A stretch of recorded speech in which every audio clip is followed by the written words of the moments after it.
दररोज सद्गुरूंना प्रार्थना करा. आजपर्यंत जे दिले ते तुझेच आहे. मी निमित्त मात्र आहे. इतरांपेक्षा मला तू भरपूर दिलेस. राहिलेले आयुष्यही तुझ्या कृपा आशीर्वादाने सुख शांती समाधान आनंद व समृद्धीचे जाण्यासाठी नामस्मरणाची ताकद दे व तुझी आठवण सतत होऊ दे. चांगले आरोग्य दिल्यास तुझी सेवा अखंड करता येईल आणि सेवा करताना हे शरीर तुझे आहे, या शरीराला कोणताही घातपात होऊ नये याचीही काळजी तूच घे. श्री स्वामी समर्थ. जय जय स्वामी समर्थ. मित्रांनो, असेच स्वामींचे आशीर्वाद प्राप्त करण्यासाठी आत्ताच आपल्या व्हिडिओला लाईक करा आणि कमेंटमध्ये नक्कीच श्री स्वामी समर्थ टाईप करा आणि चॅनलला नक्कीच सबस्क्राईब करा. मित्रांनो, जर तुमच्या आयुष्यात काही प्रॉब्लेम असतील तर ते कमेंटमध्ये लिहा. मी स्वामींचरणी एकच प्रार्थना करेल की तुमचे सर्व प्रॉब्लेम्स दूर हो आणि स्वामी तुमच्या पाठीशी असो. आणि स्वामींचरणी मी ही प्रार्थना अर्पण करतो आणि व्हिडिओला सुरुवात करतो. आपलं मन काही कारणांनी जेव्हा अस्वस्थ असतं त्यावेळी शांत राहावं, कुणाशीही काहीही बोलू नये. अशा या वेळी डोळे आतून मनातल्या मनात स्वामींचे नामस्मरण करावं. एक लक्षात घ्या, आपले श्री स्वामी गुरु आपल्यासोबत सतत असतात. त्यांना आपल्या अस्वस्थतेचं कारण माहिती असतं. काही वेळा आपल्याला काही गोष्टी त्यांना शिकवायच्या असतात. नामस्मरण सुरू केल्यानंतर काही वेळात आपल्या अस्वस्थतेचे ढग विरून जातात. मनाला प्रसन्न वाटतं. अनेक प्रश्नांची उत्तरे आपल्या अगदी सहजगत्या मिळतात.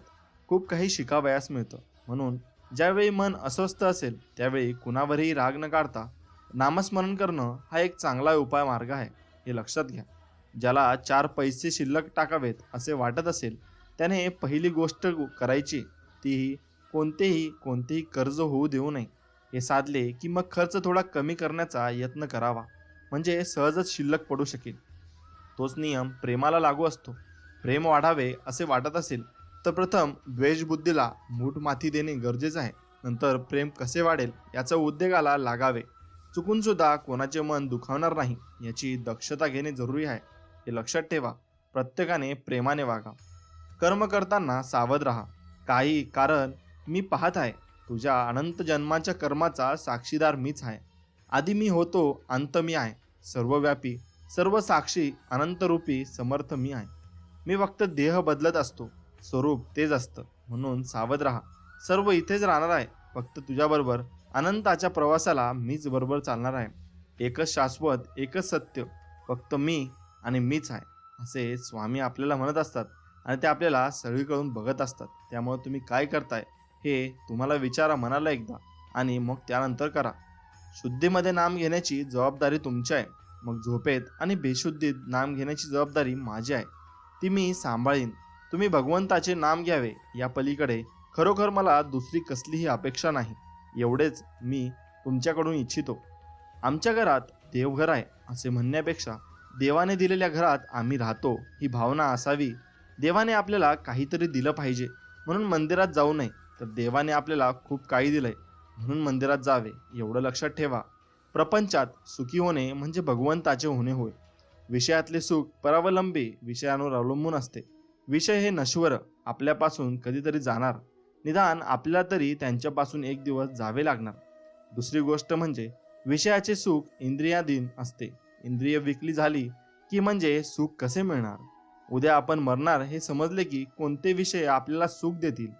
सारांश, विषयात सुख नाही. जे सुख होतेसे वाटते ते आपल्यातच असते आणि ते विषयांपासून मिळते, अशी आपली फसवणूक मात्र होते. तर मग सुख कशात आहे? पुष्कळ वस्तू पुष्कळ मिळाल्या तरी पुष्कळ सुख मिळते हा भ्रम आहे. खरे किंवा पुष्कळ सुख म्हणजे कायमचे सनातन सुख होय. हे सनातन वस्तूपाशीच म्हणजे भगवंतापाशीच मिळू शकते. म्हणून भगवंताशी मैत्री करा, तुमचे सगळे प्रॉब्लेम सॉल्व्ह होऊन जातील. आपली शांती परिस्थितीवर अवलंबून नसावी. एका साधूला कुणीतरी शेतात झाडाखाली आणून ठेवले. तो तेथे स्वस्थ बसून नामस्मरण करीत असे. तिथे लोक त्याच्या दर्शनाला येऊ लागले. लोकांची ये जा वाढल्यामुळे त्या शेताच्या मालकाला त्रास वाटू लागला. म्हणून त्याने त्या साधूला उचलून दुसरीकडे ठेवले. साधूची शांती पूर्वीच्या स्थळी होती तशीच दुसऱ्या ठिकाणी कायम होती. शेतमालकाला आश्चर्य वाटले. ज्याचे मन शांत आणि चिंतारहित असते त्याला कुठेही ठेवा, तो शांतच राहणार. एकनाथांची शांती अगाध होती. नाथासारखी शांती यायला परम भाग्य पाहिजे. राजरजवाडे आले आणि गेले, पण ज्ञानेश्वरांचे नाव टिकले, कारण ते शांतीची मूर्ती होते. ही शांती काय केली असताना मिळेल. भगवंत नामस्मरणा वाचून अन्य उपायाने ती साधणार नाही. जे जे घडते ते भगवंत इच्छेने घडते. ही दृढ भावना असणे हेच शांतीचे लक्षण आहे. एवढे तुम्ही मनात ठाम धरा. प्रारब्धाचा जोर मोठा विलक्षण आहे. भोग येण्याचा समय आला म्हणजे बुद्धीवर परिणाम करतो. तिथे आपण सावध राहून सत्पुरुषाच्या सांगण्याप्रमाणेच वागलो तर प्रारब्धाचा जोर मंदावल्या वाचून राहणार नाही.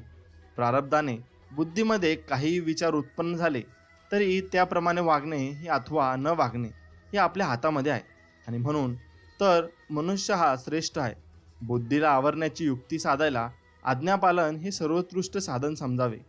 जो आज्ञापालन करेल त्यालाही भोग भोगावे लागतील हे खरे, परंतु ते आपल्या सोयीने भोगण्याची व्यवस्था होईल एवढेच खरे. माझे सर्व हे त्याच्या कृतीचे फळ आहे असे म्हटले तर क्रिया तर चालते पण करते पण राहत नाही.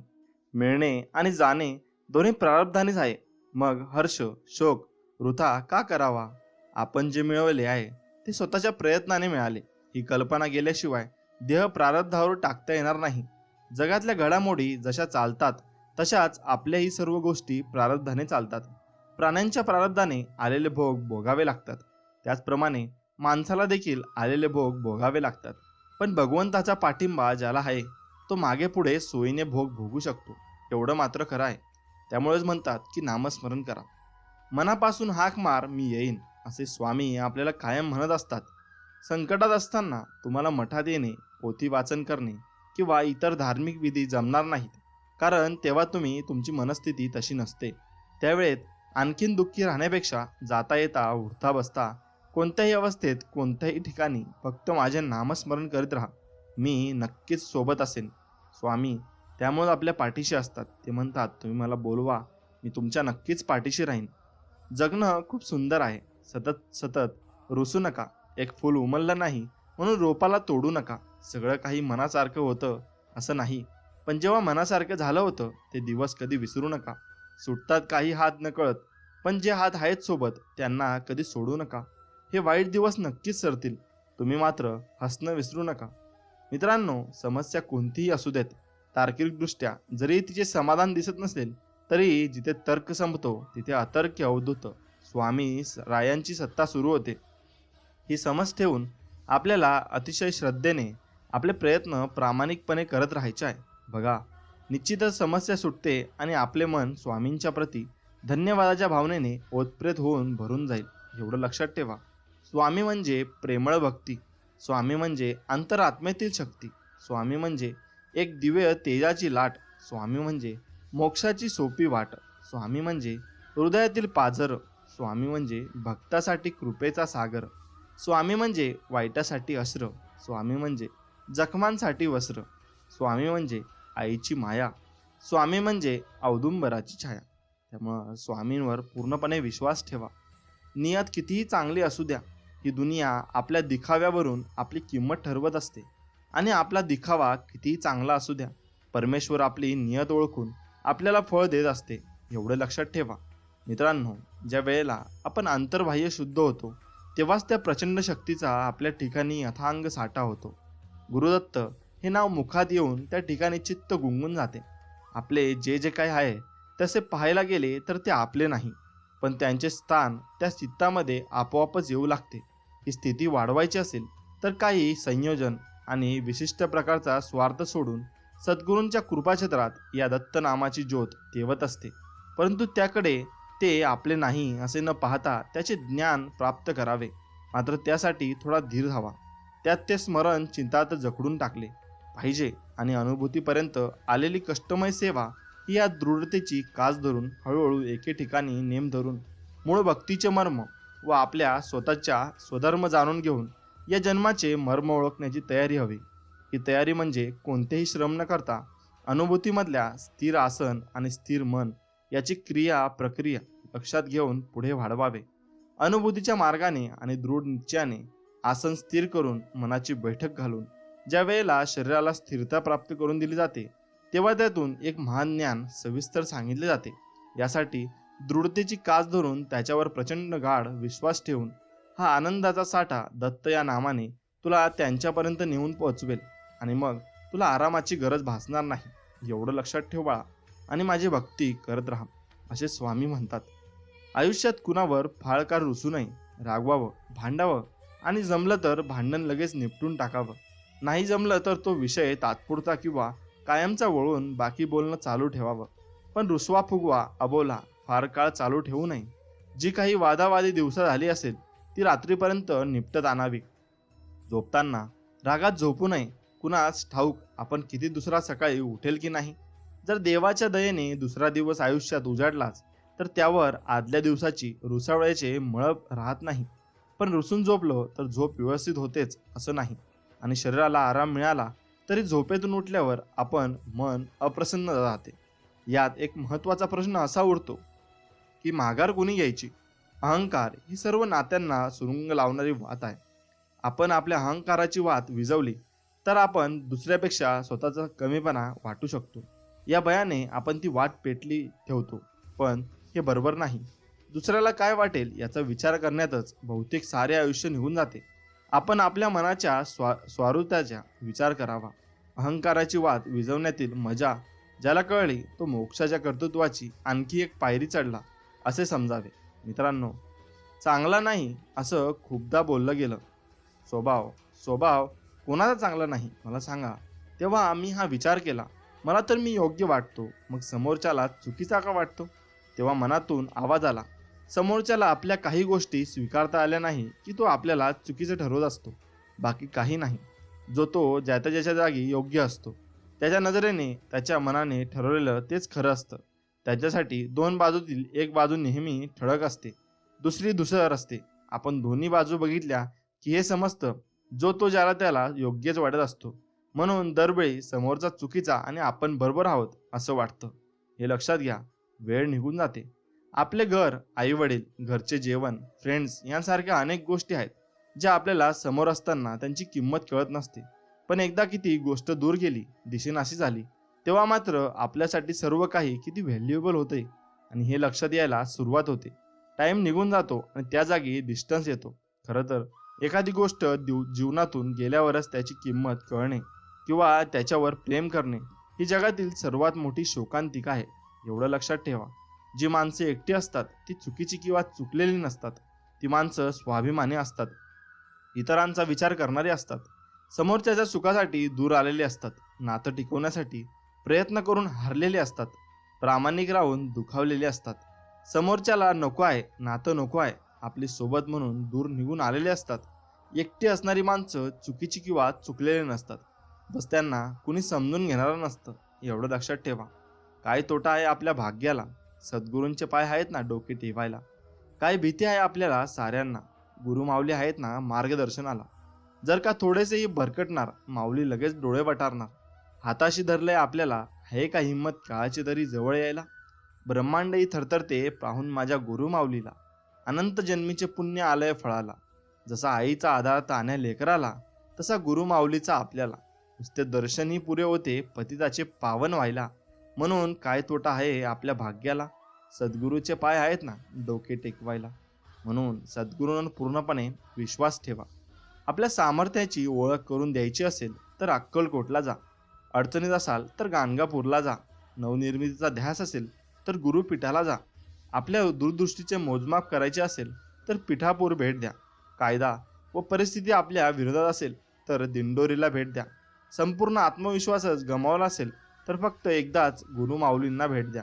तुम्हाला परत तुमचा आत्मविश्वास प्राप्त होईल. मित्रांनो, स्वामी सुखाचे समुद्र आहे आणि माणसाच्या सर्व प्रकारच्या इच्छा आकांक्षा पूर्ण करणारे ते कल्पतरू आहे. 4 पुरुषार्थ, 8 सिद्धी आणि 9 प्रकारच्या निधी त्या स्वामींकडे वास्तव्यास आहेत. त्यामुळं हे सामान्य माणसा, तू तुझ्या जिभेचे चोचले पुरवणं बंद कर आणि हीच जीभ स्वामी नामस्मरणात भक्तीकडे वळव. व्यर्थ बळबळ करू नकोस. स्वामी चरणांचा दास हो, तुला सर्व काही मिळेल. सुखातही सद्गुरूंची आठवण व्हायला पाहिजे. दुःखात तर त्यांची आठवण आपल्याला होतेच, पण सुखात होत नाही. म्हणून सुखातही स्वामी समर्थांची आठवण नक्कीच करा. अशी आठवण जर होऊ लागली तर मग आणखी एक पटते की आपली सगळी दुःखे सुखे त्यांनी स्वीकारलेली आहेत. एकदा त्यांनी स्वीकारले आहे म्हटले की मग आपण चिंतारहित होतो. करून बघा हा प्रयोग. आपण एकदम शांतच होतो. डोक्याला काही ताप उरत नाही. मग फक्त आला दिवस वाट्याला आलेली कर्तव्य सांभाळून व त्यांचे स्मरण ठेवून आनंदाने घालवायचा. लक्षात ठेवा, श्री स्वामी समर्थ आपल्या कायम पाठीशी आहेत. नामाने काय होणार आहे असे मनात देखील आणू नका. नामात किती शक्ती आहे याचा अनुभव नाम घेऊनच पहा. ज्याला नामाचे प्रेम आले त्याने भगवंतालाच आपलेसे केले यात शंका नाही. तुमची कळकळीची हाक ऐकून तो तुमच्यापाशी आनंदाने धावत येईल. एवढं लक्षात ठेवा. स्वामी श्री स्वामी समर्थ महाराज हे आपल्या नावाप्रमाणेच श्री म्हणजे सर्वगुण संपन्न, स्वामी म्हणजे अनंत ब्रह्मांडाचे स्वामी आणि सर्व देवतांचे स्वामी, तर सर्व समर्थ म्हणजे ज्यांना अशक्य असे काहीच नाही, जे सर्वच बाबतीत स्वयंपूर्ण आहेत आणि समर्थ आहेत. म्हणून फक्त त्यांनाच श्री स्वामी समर्थ हे नाव शोभून दिसते. मित्रांनो, आयुष्यात असं एक नातं असावं, दिसण्यावर नाही मनावर प्रेम करणारं, जगाला दाखवण्यासाठी नाही आपल्या दोघात जग निर्माण करणारं. आयुष्यात असंच एक नातं असावं, किती भांडणं झाली तरी साथ न सोडणारं, आपली मनापासून विचारपूस करून आपली काळजी करणारं. आयुष्यात असं एक नातं असावं, एक उदास असताना दुसऱ्याने ते न सांगताच ओळखणारं, डोळ्यातनं दिसणारं पाणी मनातल्या मनात नजरेने अलगद टिपणारं. आयुष्यात असं एक नातं असावं. तेच नातं तुम्ही स्वामींशी जोडा. तुमच्या ज्या अडचणी असतील त्या सर्व मिटून जातील. मित्रांनो, स्वामीला तुम्ही नक्कीच सांगा की स्वामी, वाट चुकवोय, थोडी वाट दाखवा ना. वादात हरवलेल्या जहाजाला थोडा काठ दाखवा ना.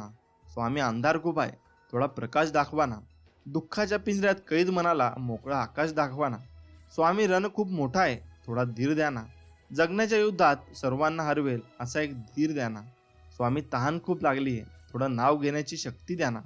जीव जातानाही तुमचंच नाव आठवावं इतकी भक्ती द्या ना.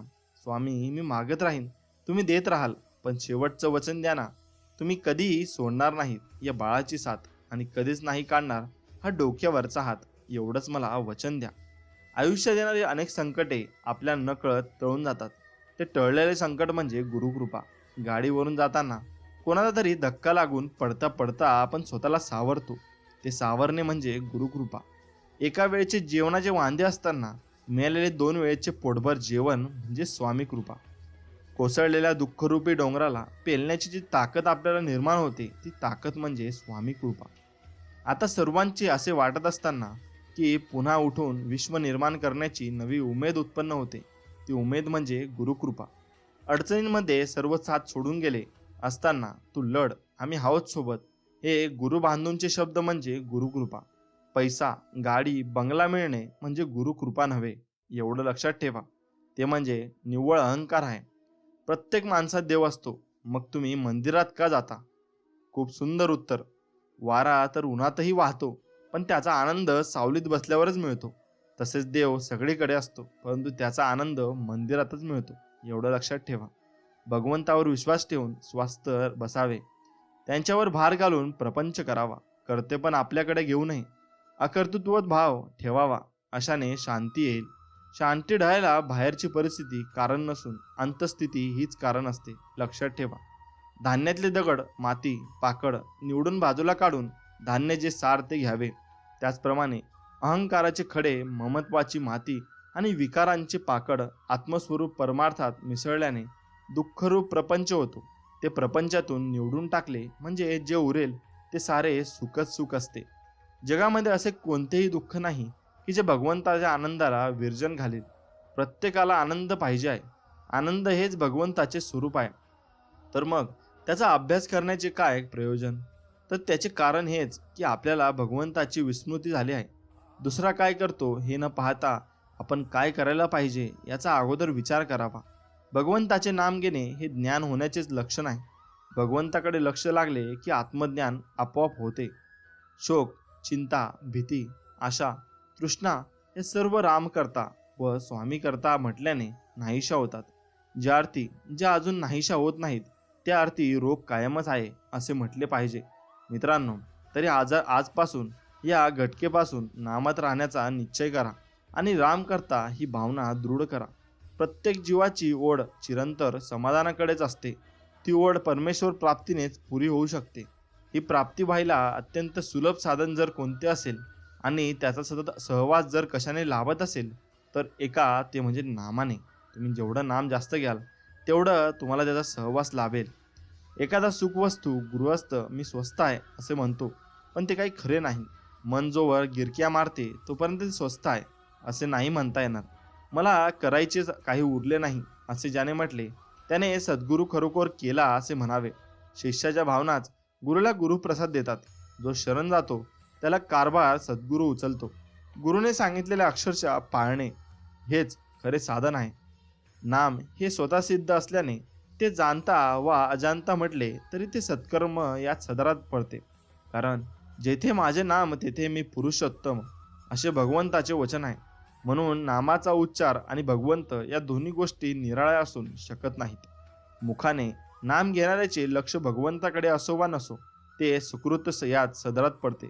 इतर कर्मांना पूर्णत्व किंवा सत्यत्व नामाने देते. म्हणून नाम घ्यायला शिका. समजा एखाद्या इस्माला एका मोठ्या व्यक्तीला भेटायचे आहे, पण त्याच्याकडे सरळ जाणे शक्य नाही, कारण त्याच्या घराच्या दारावर रखवालदार कुत्रे वगैरे आहेत. त्यांच्या तावडीतून सुटून गेले तर मालकाची भेट होणार.